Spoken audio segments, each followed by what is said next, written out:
dikatakan kita ini tinggi sekali ternyata stunting. Setelah ini sebenarnya kami ke dalam ya, artinya dari kami tenaga kesehatan, mungkin pada waktu pengukuran juga ada sedikit mengalami kesalahan. Karena kadang kita semua orang karena tinggi badan dan kadang tidak lihat lagi bapak mamanya seperti apa, kita masukin data stunting, tapi kita melonjak, tapi kita tinggi sekali seperti itu. Nah, padahal sebenarnya ada apa ya hal-hal lain yang juga menjadi pertimbangan kita untuk menentukan apakah anak itu stunting atau tidak seperti itu. Kalau bapak mamanya kita lihat tinggi badannya 150, bapak mamanya juga segitu. Terus anaknya kita minta dia lahirnya misalnya dengan tinggi yang ini, yaitu juga memang tidak mungkin. Ya, jadi faktor lain. Tapi kalau bapak mamanya kita lihat tinggi, terus anaknya juga kita lihat tubuh peningnya lebih pendek daripada usianya, dan kita lihat pergerakan anaknya juga lemah, kondisi klinisnya juga itu tadi itu dapat kita katakan stunting. Jadi mama-mama kaget dalam menilai stunting itu tidak serta-merta tinggi badan gini, langsung stunting, tidak begitu. Ya, ada hal lain lagi yang perlu bapak-mama ini mama mereka lihat. Bagaimana kita tanya itu, bapaknya tinggi berapa, mamanya tinggi berapa, kita lihat. Terus pada waktu pengukuran, kita lihat si anak ini kondisinya, kan akan nampak sekali kalau anak stunting dengan yang tidak. Ya, kalau misalnya dia kurus tapi anaknya aktivitas gitu, itu kita tidak bisa kita katakan dia stunting. Anak stunting itu ada gizi buruk yang memang kita lihat anaknya itu agak nampak lebih lemes, ya tidak seperti anak-anak lain energi. Kenapa? Karena kadang anak-anak lain itu berat badan memang kurang, makannya banyak, nah habisnya di aktivitas. Ya, dia makan, main, lari, dia sehat. Apakah dia stunting? Enggak. Dia enggak stunting. Jadi inilah kita sering share ilmu gini supaya dalam menentukan karir stunting itu kadang hati-hati. Jangan sampai kita menetapkan pada stunting itu sebenarnya itu juga apa ya? Jangan-jangan kan sebenarnya bisa ini kan kayak latihan desa yang miskin semua. Kan enggak juga. Nah seperti itu ya. Apalagi misalnya desa Golongkanda, daerah pantai, proteinnya bagus, ikan banyak, ini banyak, data stunting tinggi. Nah itu kan tanda tanya juga, ini benar-benar stunting kan? Atau bagaimana? Nah itu yang harus kita perhatikan baik-baik.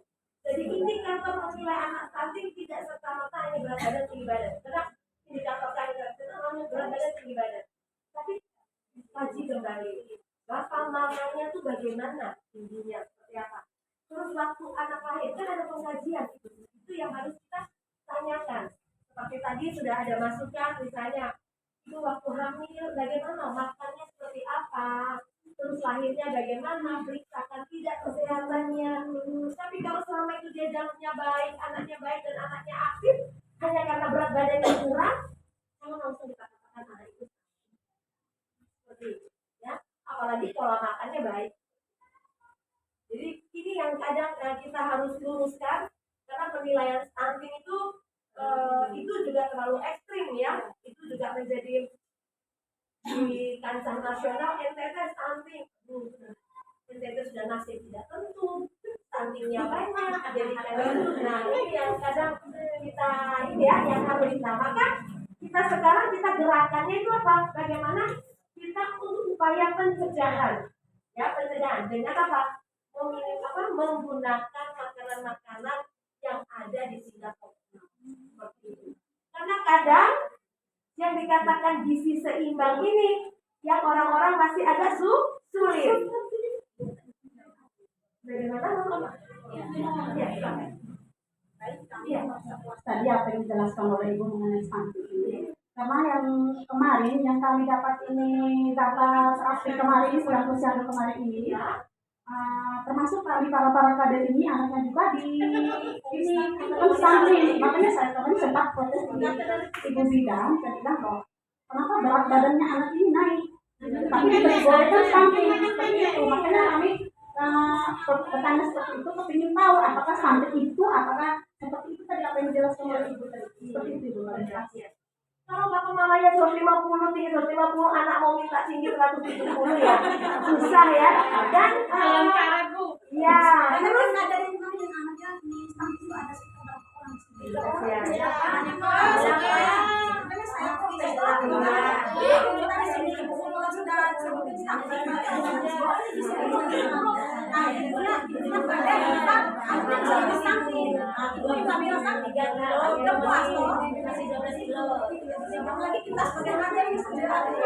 Baik. Nah, terus yang berikutnya yang paling penting adalah apalagi kita sebagai kader ya. Kalau kita sudah memberikan asupan makanan sudah sesuai, ya, saya yakin mama-mama kader ini pasti memberikan makanan sudah gizi seimbang. Tidak mungkin tidak. Pasti sudah diperhatikan ada proteinnya, ada karbohidratnya, sudah diperhatikan ya. Kemudian ada vitaminnya, semuanya komplit. Ya, itu tidak bisa kita langsung menyatakan bahwa anak kita stunting seperti itu, ya. Nah, tapi berat badannya itu memang kita harus koreksi. Harapan kita dia tetap harus berada di bawah garis titik, tetap di garis hijau, jangan di bawah garis merah. Tidak boleh. Karena di bawah garis merah itu tinggi pada senang itu kan kenaikan berat badan, ya berdasarkan usia. Siapa kalau di KMS 7 bulan masih 12 kilo bagaimana?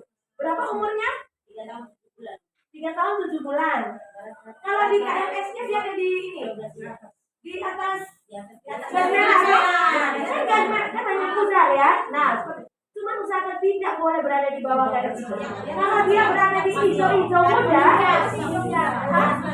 kalau dia berada di garis hijau, itu mama ingat tetap disuplai supaya dia makannya agak lebih banyak.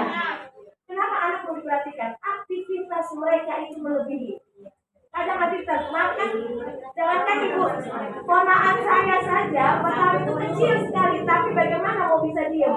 Itu minum susu sehari itu sudah kayak, tapi badannya tetap kurus. Nah ini semua lompat kemana-mana. Nah, tapi anaknya sehat. Jadi ya itu yang kita katakan ya, apakah dia stunting? Ya enggak. Anaknya baik, ngomongnya pintar, cerdas, apa stunting? Enggak. Gitu ya. Jadi bapak mamanya pendek, mau minta tinggi ya nggak mungkin. Ya, cuma saya juga turunan pendek, kamu bagaimana? Stunting? Ya tidak. Jadi gitu ya. Nah, ya, benar. Jadi dari mama juga sudah tahu begininya. Jadi kadang tidak kita open saja ini kadang, artinya di kadang jadi itu juga bisa dijadikan bisnis. Ya, bisnis itu sudah upaya tingkat tinggi ya para pengambil kebijakan.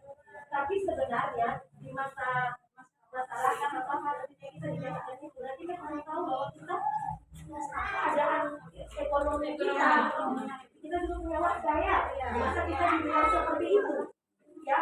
Apakah dapur kita hanya kita makan hanya nasi dan kerupuk? Kayaknya tidak, ya. Dan saya rasa kita dulu budaya kita orang tua kita makan kita pakai apa ya? Ubi uneta itu bagus banget. Ada lemaknya, ada vitaminnya komplit, ada juga protein kalau dikasih suwir-suwir ikan asin apa kan lengkap komplit. Itu sebenarnya lengkap untuk makan-makan anak-anak kita. Jadi tidak menentukan bahwa kita stunting, tapi benar seperti mama bilang seperti itu, ya. Nah, jadi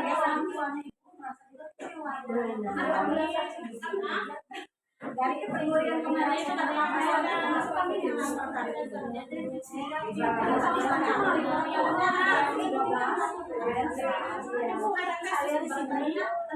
mereka sebenarnya sudah menikah, seharusnya sudah 2 tahun, tapi semua lagi tidak perkembangan, ini hanya bisa pendek saja. Oke, baik, Mama. Kalau yang seperti Mama sampaikan itu memang anak-anak dengan kelainan, saya. Jadi dia tidak masuk dalam kategori stunting. Memang karena dia dilahirkan ada satu dan lain hal, mungkin cerebral palsy atau gangguan pada masa tumbuh kembangnya, sehingga anak itu seperti itu dapat dikatakan cacat memang dari dia seperti itu. Jadi itu yang memang. Cuma sekarang yang kita harapkan generasi kita tidak boleh ada yang seperti itu, tidak boleh ada yang stunting. Nanti kita mulai memberikan pembinaan pada remaja-remaja putri. Kenapa? Sekarang ini anak-anak remaja putri kita untuk menjaga organ reproduksi mereka ini kadang mereka abaikan. Minum tablet tambah darah kan biasanya dibagi ya dari puskesmas ke sekolah-sekolah. Itu mereka tidak minum. Ya. Terus anak-anak remaja putri itu biasanya apa? Jaga body. Maunya langsing, ya. Saya ingat aja di sekolah saya, minum susu tuh dia nggak mau nanti dia tambah tinggi, tambah gemuk, dia tidak mau. Ya, padahal pada masa-masa ovulasi, pada masa-masa menstruasi, supaya HB mereka bagus dan reproduksi mereka baik, konsumsi makanan itu harus ditingkatkan. Jangan sampai mereka mengalami yang namanya anemia. Dan banyak sekali anak-anak kita remaja putri itu mengalami anemia.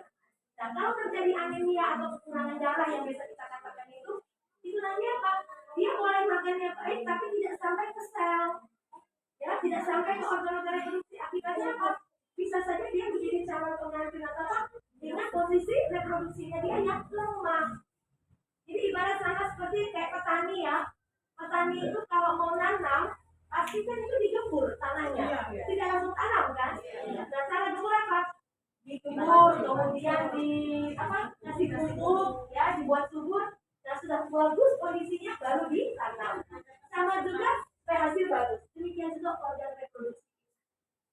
Organ reproduksi kita harus dijaga, kita pupuk dengan makanan-makanan yang baik, supaya tambah darah yang baik.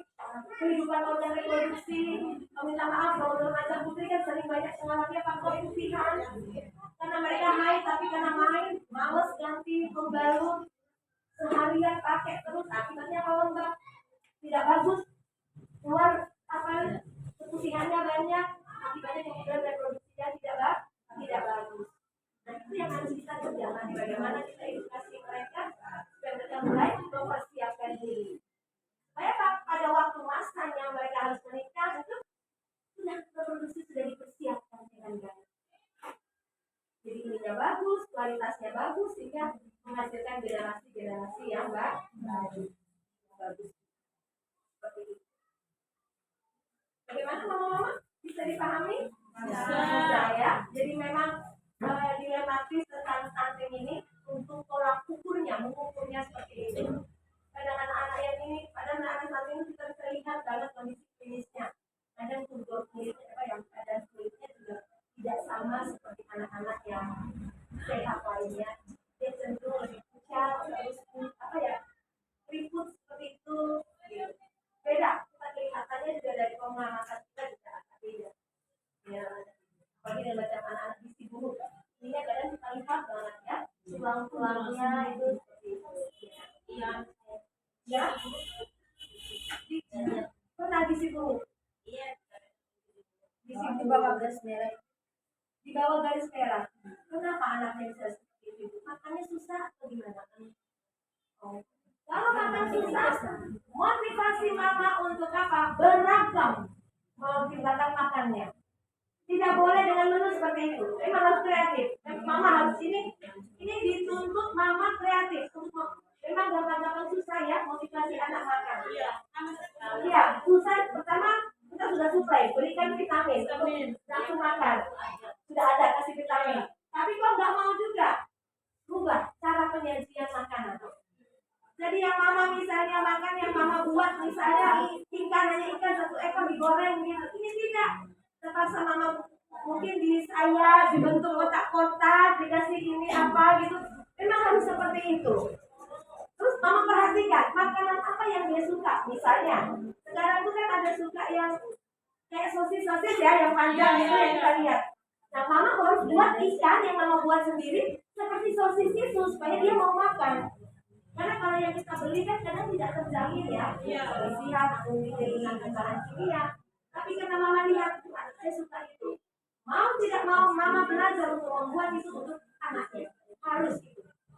Terus telur juga jangan langsung kasih gini. Bibitnya jangan bentuk sate. Ya, bagus baru ditambah dikit, dikasih kecap, kasih warna saus sedikit buat suruh dia makan, pasti dia mau. Jadi memang anak itu memang bervariasi yang satu dan yang lain. Tinggal bagaimana, itulah hebatnya seorang mama ya. Bagaimana dia berupaya supaya anaknya mau makan. Jadi mama yang harus kreatif. Seperti itu ya. Terus saya ingat di rumah itu juga gitu. Ya pada saya kalau makan sendiri, terpaksa kami ajak anak tetangga, makan rame-rame dia mau. Ya udah terpaksa mau nggak mau, siapin juga untuk supaya mau mengajak dia mau makan. Iya, ambil positif untuk bersosialisasi dengan teman-temannya. Memang jadi harus bagaimana cara makanya seorang mama harus kreatif ya. Nah, sehingga kemarin untuk meningkatkan gizi ini, mama maca tadi saya katakan yang dari sorghum tadi. Sorghum itu bisa diolah dijadikan crispy, bisa dijadikan kue atau apa, kemudian itu bisa menjadikan cemilan anak-anak. Ditambahkan juga dengan kelor, ya. Kelor kan juga sudah sering ya digunakan. Baru mama sering makan kelor tidak?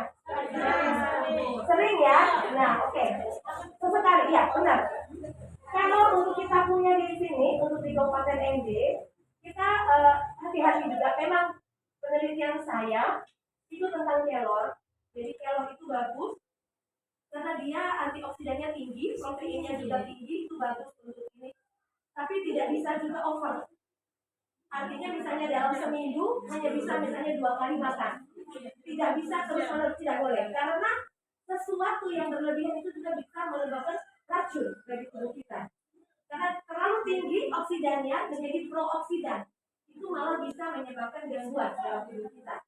Ya, jadi kelor bisa seminggu kasih menu itu dibuat bening atau dibuat kayak bubur Manado. Paling gampang tuh bubur Manado itu. Jadi bubur. Oh, caranya, oke. Iya, bubur ya. Jadi masak bubur itu nanti pakai masak nasi gitu, tapi dijadikan campur.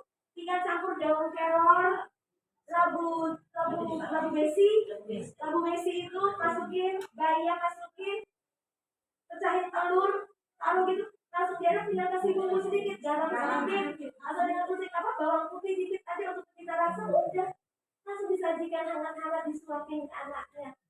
Seperti itu, jadi kan yang bubur Manado. Iya. Ini sudah daripada dia makan sayur susah kan? Aduk aja di dalam buburnya. Bisa.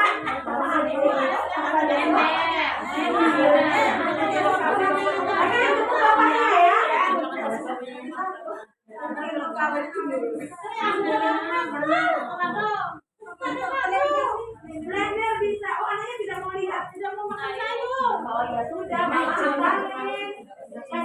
nanti kuahnya itu juga sudah ada vitaminnya, sudah ada di situ. Boleh. Sup-supan, nanti kuahnya suka, sup itu juga sudah ada isinya.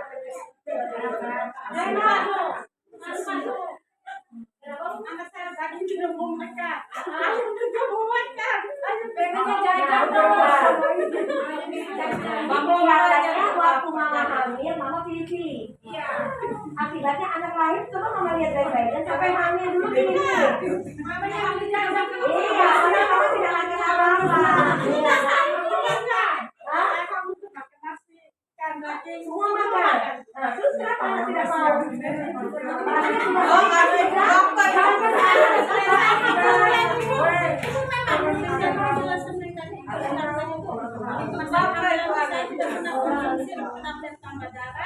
Sama obat kalak. Kalaknya tidak dapat. Saya hamilnya dokternya di Malaysia. Saya periksa di dokter.